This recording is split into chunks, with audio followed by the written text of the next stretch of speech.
Il Museo della Devozione Antoniana si arricchisce di un nuovo gioiello.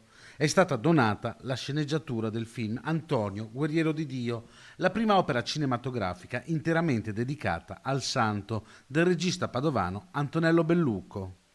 Lo stesso regista ha voluto posizionarla nella teca all'interno del museo.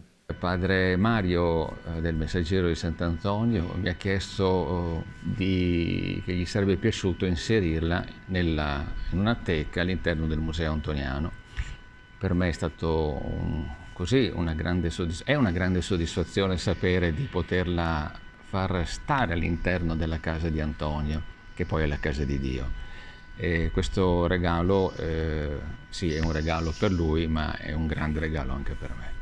Il manoscritto, riscritto di proprio pugno dal regista e fatto rilegare, sarà esposto insieme ad altri ricordi e materiali di scena del primo film.